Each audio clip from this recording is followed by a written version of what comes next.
السلام علیکم۔ یہ کہانی سارس اور کیکڑے کی ہے۔ ایک بوڑھا سارس مچھلی کے تالاب کے کنارے رہتا تھا۔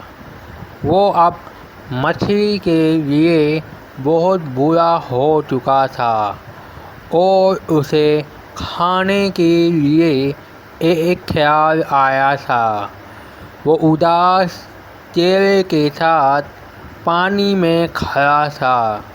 ایک کیکڑا اس کے پاس آیا اور اس سے پوچھا کہ وہ اتنا ناخوش کیوں ہے۔ وہ نظروں سے دور ہوتا تالاب تک پہنچ جاتا تو انہیں کھا جاتا۔ اس نے کئی بار ایسا کیا۔ اب کیکڑے کی باری تھی۔ جب وہ اڑ رہے تھے تو کیکڑے نے نیچے دیکھا لیکن تالاب نظر نہیں آیا۔ تاہم اسے مچھلی کی بہت سی ہڈیاں نظر آئیں۔ کیکڑے کو فوراً احساس ہوا کہ کیا ہو رہا ہے اور اس نے اپنے تیز پنجوں سے سارس کا گلا مضبوطی سے پکڑ لیا۔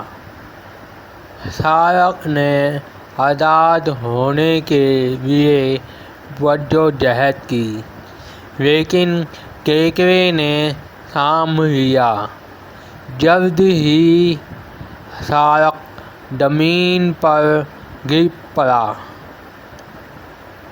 کیکڑا تالاب کی باقی مخلوق کو کہانی سنانے کے لیے اپنے تالاب کی طرف واپس چلا گیا۔ اس کہانی کا عنوان۔ اس کہانی سے ہمیں یہ سبق ملتا ہے کہ آپ اپنی عقل سے ہر ایک کو بیوقوف یا کمزور نہیں کر سکتے۔ ہزار بار سوچنے سے پہلے یہ ضرور سوچا کرو کہ میں اگر کسی کو نقصان پہنچاؤں گا، کوئی مجھ سے بھی زیادہ طاقتور ہو سکتا ہے، مجھ سے بھی زیادہ عقل مند ہو سکتا ہے۔ اسی لیے کہتے ہیں کہ خود سے کوشش کرو، جو محنت کر کے ملے وہ کوشش نہ کرو جس سے کسی کو بیوقوف بن کر پھرتے رہو۔ ایک دن آپ خود بیوقوف بن سکتے ہو۔ اگر آپ کسی کا غلط طریقے سے شکار کرو گے تو کوئی آپ کے شکار کو ناکام کر سکتا ہے۔ یہ کہانی ہمیں یہ سبق دیتی ہے کہ اگر ہم لوگ مچھلیوں کی طرح ہیں اور ہم نے مچھلیوں کی طرح باہر کی دنیا نہیں دیکھی اور ہم ہر باہر والے پر اعتبار کرتے رہے تو ہمارا انجام بھی مچھلیوں کی طرح ہوگا۔ اور اگر ہم سارس کی طرح ہیں، اگر ہم یہ سمجھیں کہ ہم ہی طاقتور ہیں، بہت ہوشیار ہیں، ہم سے بڑھ کر کوئی طاقتور نہیں، تو ہمارا انجام بھی اسی سارس کی طرح ہوگا۔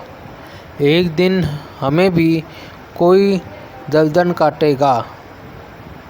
اسی لیے ہمیں سوچ سمجھ کر اور خود کوشش کر کے کام کرنا چاہیے، کسی کو بیوقوف بنا کر نہیں، اور نہ ہی کبھی کسی کی سنی سنائی بات کو یقین کرو۔ سنی سنائی بات کی ہمیشہ جس کے بارے میں بات کہی جا رہی ہے اسی بندے سے پوری تحقیق کر لیا کرو۔